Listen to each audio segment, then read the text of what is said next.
येत्या रक्षाबंधनाच्या निमित्तानं महाडच्या मुक्तांगण या मतिमंद आणि दिव्यांग विद्यार्थ्यांच्या शाळेतील विद्यार्थिनींनी आपल्या निरागस हातांनी महाड नगर परिषद कार्यालयातील लोकप्रतिनिधी, अधिकारी आणि कर्मचाऱ्यांना स्वहस्ते तयार केलेल्या राख्या बांधून आपुलकीचं नातं जपलंय। या विद्यार्थिनींच्या आनंदी आणि निरागस सहभागामुळे नगर परिषद कार्यालयात काही काळ भावनिक आणि उत्साहाचं वातावरण निर्माण झालं होतं। महाड शहरातील हिरवळ एज्युकेशन ट्रस्ट संचालित मुक्तांगण या गतिमंद आणि दिव्यांग मुलांच्या शाळेत सध्या 35 विद्यार्थी शिक्षण घेत आहेत। शाळेतील विद्यार्थ्यांमार्फत दरवर्षी समाजातील विविध घटकांसोबत रक्षाबंधनाचा सण साजरा केला जातो। यंदा या उपक्रमासाठी महाड नगर परिषद कार्यालयाची निवड करण्यात आली आहे। मंगळवार 25 ऑगस्ट रोजी मुक्तांगणच्या विद्यार्थ्यांनी नगर परिषद कार्यालयाला भेट दिली। यावेळी उपनगराध्यक्ष संदीप जाधव, शिक्षण सभापती महेश शेडगे, नगरसेवक रणजित साळी आणि ॲडव्होकेट सनी जाधव यांना विद्यार्थिनींनी राख्या बांधल्या। तसंच नगर परिषद कार्यालयातील अन्य लोकप्रतिनिधी, अधिकारी आणि कर्मचाऱ्यांना सुद्धा राख्यांचं वाटप करण्यात आलं।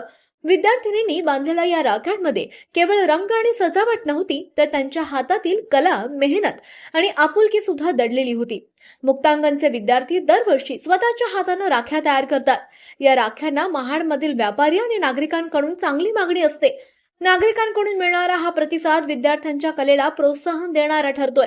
मुक्तांगणचे विद्यार्थी केवळ राख्याच तयार करतात असं नाही, तर दीपावलीच्या काळात पणत्या आणि दिव्यांवर आकर्षक रंगकाम करून सुद्धा आपले कलागुण दाखवतात।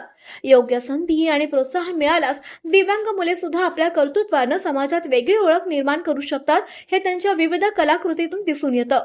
या रक्षाबंधन उपक्रमासाठी शाळेतर्फे प्रिन्सिपल मंजुषा साबळे यांच्यासह श्रद्धा चोरगे, मयुरी कळमकर, ऐश्वर्या गायकवाड, सुयोग शिंदे, शैलजा घोटाळकर आणि अंकिता मोरे उपस्थित होते। यावेळी सर्व विद्यार्थ्यांना नगर परिषदेमार्फत खाऊचं वाटप करण्यात आलं। राखीचा नाजूक धागा भावा बहिणीच्या नात्याला प्रेमानं आणि विश्वासानं जोडतो। त्याचप्रमाणे मुक्तांगणच्या विद्यार्थिनींच्या या निरागस हातांनी बांधलेल्या राख्यांनी सुद्धा नगर परिषद कार्यालयातील लोकप्रतिनिधी, अधिकारी आणि कर्मचाऱ्यांच्या मनात आपुलकीची भावना निर्माण केली। त्यामुळे हा उपक्रम केवळ औपचारिक रक्षाबंधन सोहळा न ठरता माणुसकी, स्नेह आणि सामाजिक बांधिलकीचा संदेश देणारा ठरलाय। तुम्ही पाहत आहात विस्टा न्यूज मराठी।